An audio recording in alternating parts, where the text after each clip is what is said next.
I never expected my life to be turned upside down overnight. A simple email, just a few short lines, shattered everything I had ever believed in. I'll keep the car for you since the loan is in your name. Oh, and don't call me, it's over between us. As I read those words, it felt like my heart was being squeezed. A terrible feeling rose in my chest, but I still stubbornly dialed my husband's number. The phone rang, then went silent.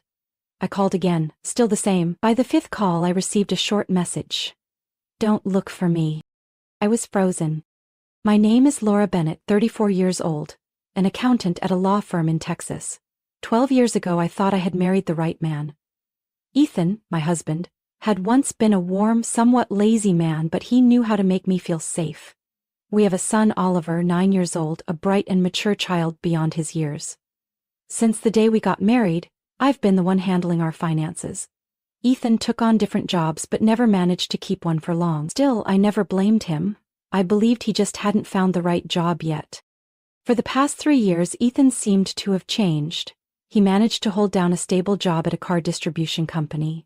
The pay wasn't great, but it was steady enough to give me peace of mind. I thought, maybe he had finally grown up. I was wrong. 2 months ago, Ethan suddenly became obsessed with the idea of enjoying life more. He said we had worked too hard and forgotten the most important thing, family memories. He started looking into buying a camper van so we could take weekend trips together. At first I refused. We had a mortgage to pay, Oliver's school fees, and countless other expenses. A nearly $50,000 camper van was the last thing we needed. But Ethan was persistent. Every day he painted vivid pictures of our future adventures, the three of us grilling under the sunset, Oliver happily riding his bike around the campsite, me reading a book by the fire. Ethan had a way of making everything sound perfect. In the end, I gave in. We found a $45,000 camper van, a huge expense but one that could be paid off in installments. Since Ethan's financial record didn't qualify, I took out the loan in my name. I thought we would pay it off together. What I didn't know was that Ethan had already planned to leave me. This morning when I woke up, Ethan had already left for work like usual. By the afternoon, while checking my work email, I saw a new message from him. A message that changed my entire life. Laura, I don't think we're right for each other anymore. I've found someone I truly love. I'm starting a new life with her. I'll be keeping the camper van since it's in your name. You can handle the payments. I'll send the divorce papers later. Don't call me. I was frozen as I read those words. Immediately I called him, no answer. I called his office. They told me Ethan had quit a week ago. My hands trembled as I rushed to the bedroom, yanked open the drawer. The divorce papers were gone. Ethan had left. No goodbye to his son, no hesitation, no remorse. And I was the one left to deal with everything. I had no idea how long I sat there, gripping my phone, eyes locked on the bank account balance. When I saw $43.25 on the screen, a wave of suffocating panic washed over me. It was all gone. Everything I had saved for years, every effort to build a stable future for this family, reduced to that number. And I had no idea what to do, except stare at the empty screen. Frantically, I scrolled through my transaction history. My stomach dropped as the withdrawals flashed before my eyes. $3,500, $4,800, $5,200, and finally $2,000. Ethan had drained every last cent without a trace. What had he done with the money? In that moment, the world around me faded into nothing but darkness. He didn't just take the car, he took everything I had, including the trust I had given him. And then I realized, it wasn't just money he had stolen, he had taken my sense of security. He had taken our future. I grabbed my phone and called the bank, desperately hoping for a way to fix this, but the cold response shattered that hope. It's a joint account, he had the right to withdraw. Ethan had used my trust against me, and now, there was nothing I could do. I checked the auto loan next. $750 per month. The first payment was due next week. But I had less than $50 in my account. No money to pay the loan, no car to sell, no way to reach Ethan.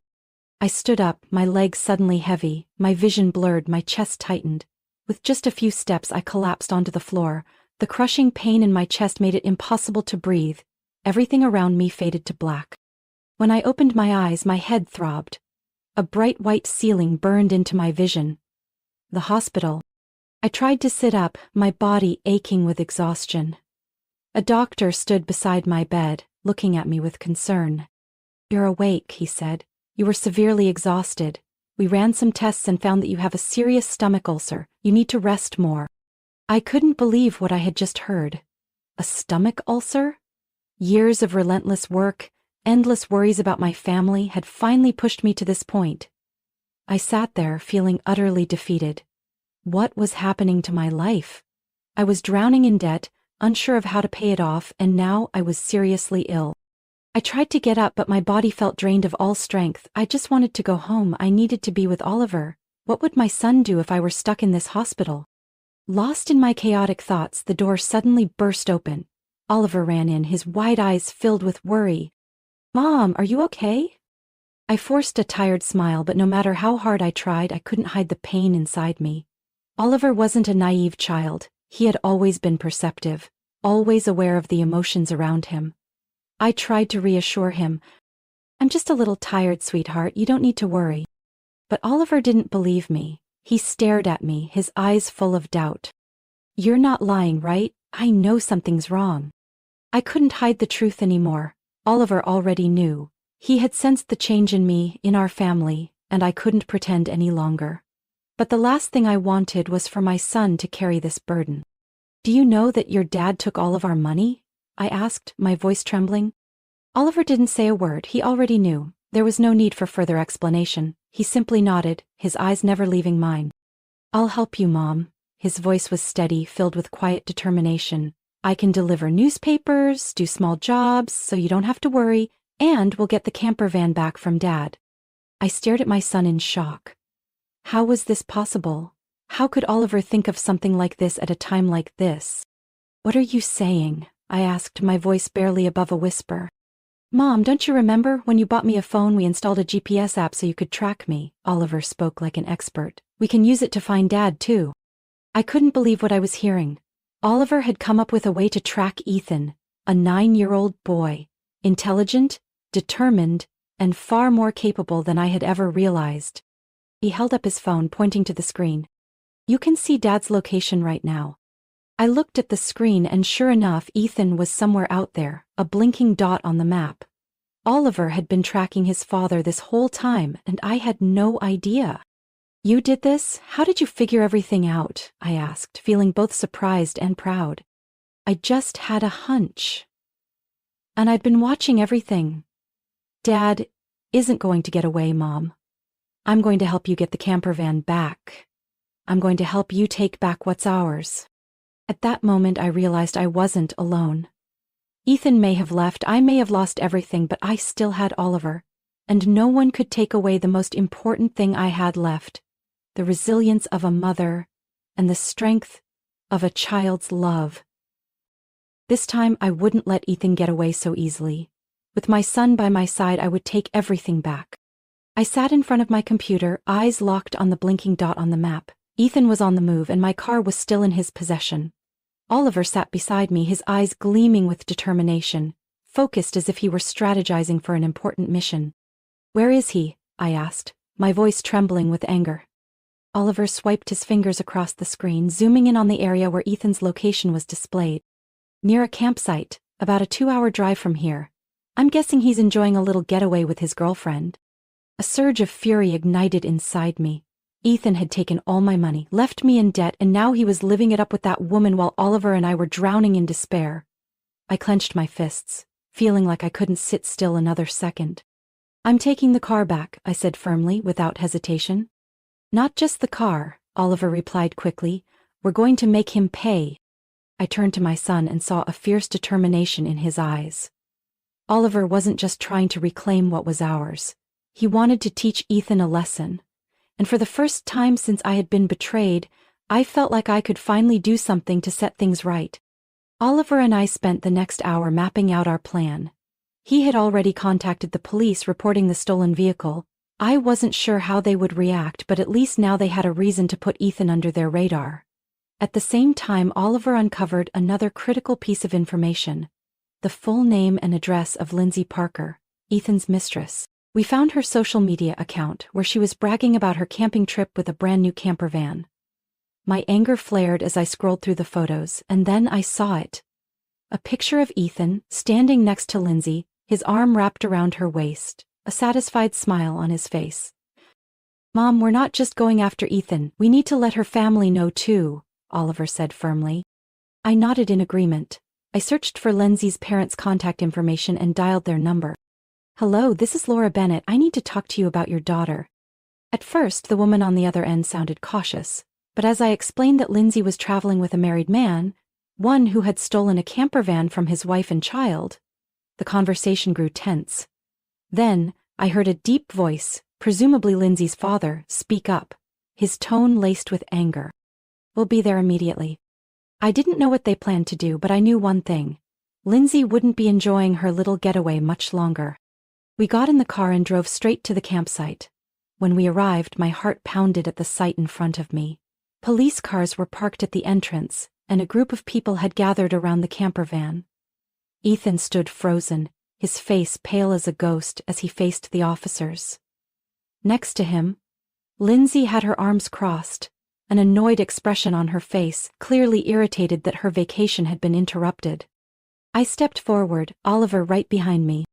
"That camper van belongs to me," I told the officers. "The loan is in my name and I never gave my ex-husband permission to take it." Ethan spun around, his eyes wide with shock. "Laura, what are you doing here?"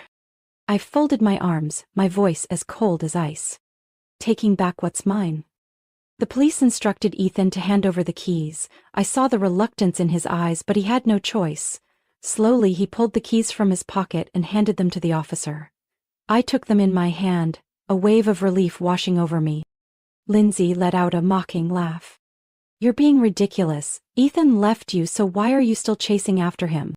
Before I could respond, Oliver spoke up. "So, it's you, the woman who lured my dad away and then tossed my mom aside like she was nothing?" Lindsay raised an eyebrow at Oliver, clearly surprised that a child was interfering in this situation. "Your dad chose me, it's as simple as that." Oliver smiled, but there was no amusement in it. "Is that what you think? Because I believe you're the one who's been fooled." Lindsay froze. Ethan turned to Oliver as well, his face suddenly filled with unease. "What do you mean?" Lindsay asked, her voice unsteady. Oliver pulled out his phone, tapped a few buttons and held up the screen. It was a picture of Lindsay with another man. Her belly, visibly pregnant. "Lindsay, are you sure the baby you're carrying belongs to my dad?" Everything went silent. I watched as Lindsay's face went pale, her eyes blinking rapidly, scrambling for an excuse. Ethan took a step back, his mouth slightly open as if he had just been punched in the gut. No way." Oliver shrugged. "You started dating someone else before you even met my dad. I found old pictures of you. That baby can't be his."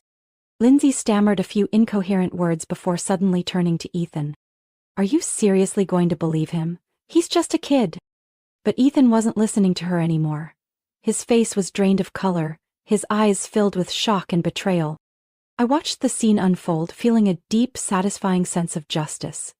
Ethan had betrayed me, taken everything I had to chase after this woman. And now, he was the one being betrayed. The police instructed Ethan and Lindsay to leave the area. Before they did, Oliver turned back and looked at Ethan one last time.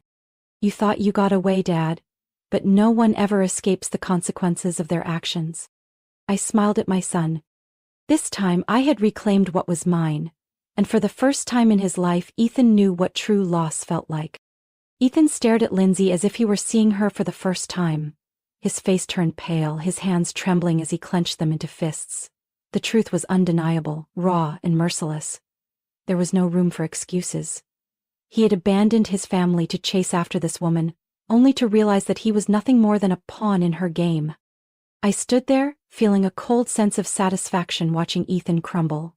It wasn't because I wanted to see him suffer, but because I knew he was finally tasting the very pain he had inflicted on me. But unlike me, he had no one to turn to. No one would welcome him back when everything fell apart. Ethan whipped around to face me, his voice shaky. "Laura, I was wrong. I didn't know Lindsay was like this. I didn't know this would happen. I made a mistake. Please help me." I let out a quiet laugh. Exactly as I expected, when he thought he had everything, he discarded me without a second thought. But now that he had lost it all, he was crawling back, hoping I would take him in like before. I wasn't angry anymore. I just felt sorry for him. I spoke slowly, making sure every word was clear. You didn't just betray me. You stole all my money, buried me in debt, and abandoned your own son, and now you expect me to help you? Ethan stammered, trying to find words, but I no longer cared. I pulled out my phone and turned to the police officer nearby. I want to report a case of financial theft. Ethan Bennett withdrew all the money from our joint account, but that money was what I had saved before we got married. I also want to file a legal claim to ensure he repays every cent. The officer nodded and asked for evidence. I handed over the bank transaction records I had saved. Ethan turned pale, realizing that everything had completely shifted against him. He had assumed draining the joint account wouldn't have consequences, but he had forgotten one crucial fact. I was no longer his wife. And legally, my money was no longer his. Lindsay turned to her parents, pleading desperately, but Mr. and Mrs. Parker had no patience left for their daughter. Mrs. Parker's eyes were cold as she spoke. You have shamed us. We raised you to be better than this, and yet you went after another woman's husband. And on top of that, you lied to him too. From now on, don't call us your parents. Lindsay froze, stepping back as if she couldn't believe what she had just heard. But none of them looked at her again. Mrs. Parker then turned to me, her voice low. We apologize for what our daughter has done. We won't interfere anymore. She'll have to deal with the consequences of her own actions. With that, they turned and walked away, leaving their daughter behind in the mess she had created. Lindsay stood there, stunned for a moment, before suddenly snapping. She lunged at Ethan, pounding his chest. You idiot! This is all your fault. If you weren't such a failure, I wouldn't have lost my parents too. The police quickly intervened, restraining Lindsay before the situation escalated further. They instructed both Ethan and Lindsay to come to the station for questioning. I knew they wouldn't be arrested immediately, but Ethan wouldn't be escaping his financial responsibility. I had already filed a lawsuit against him, and I would take back every penny he stole from me. As everything came to an end, I looked over at Oliver. He stood there calmly, but his sharp eyes made it clear that he had seen through everything from the start. I placed a hand on his shoulder. We did it. Oliver gave me a small smile. He didn't say anything, but I knew he too felt a weight lifted off his shoulders. Ethan was no longer a dark cloud hanging over our lives. 1 month later, things finally started falling into place. I sold the camper van, paid off the loan, and for the first time in months, I could breathe without the weight of debt crushing me. As expected, Ethan had to take a job at a factory to repay what he owed me. Every month, a portion of his paycheck was automatically deducted and deposited into my account. A mild consequence compared to what he had done. Oliver had grown so much through all of this. He was no longer just a carefree boy. He took initiative around the house, helped me without being asked, and was more thoughtful than ever. I knew deep down my son had been hurt by his father's betrayal. But instead of letting it break him, Oliver used it as fuel to become stronger. And so did I. Ethan's betrayal had once crushed me, but now I knew I didn't need to look back anymore. I had my job, I had my son, and I had a new future ahead of me. One morning, as I was getting ready for work, Oliver sat beside me, his eyes bright. Mom, we should go camping this weekend. I raised an eyebrow. Are you serious? Oliver nodded. We don't need an expensive camper van to have fun, we just need each other. I smiled, feeling my heart soften. Maybe he was right. We had lost so much, but in the end, we had found what mattered most. We had found ourselves again. Laura Bennett's story is more than just a fight for justice, it's proof of the power of resilience and the strength of family. In life we all face betrayal and loss, but what truly matters is that we don't let ourselves drown in misery. Laura was pushed to the edge, but she refused to fall. She fought back and took back what was rightfully hers. Just like in real life, sometimes loss is an opportunity to rediscover ourselves. To become stronger, more determined, and ready to move forward. What do you think about Laura Bennett's story? What are your thoughts on betrayal, resilience, and overcoming hardships? Have you ever faced a similar situation or have a unique perspective on these characters? Share your thoughts. Don't forget to follow the channel for more compelling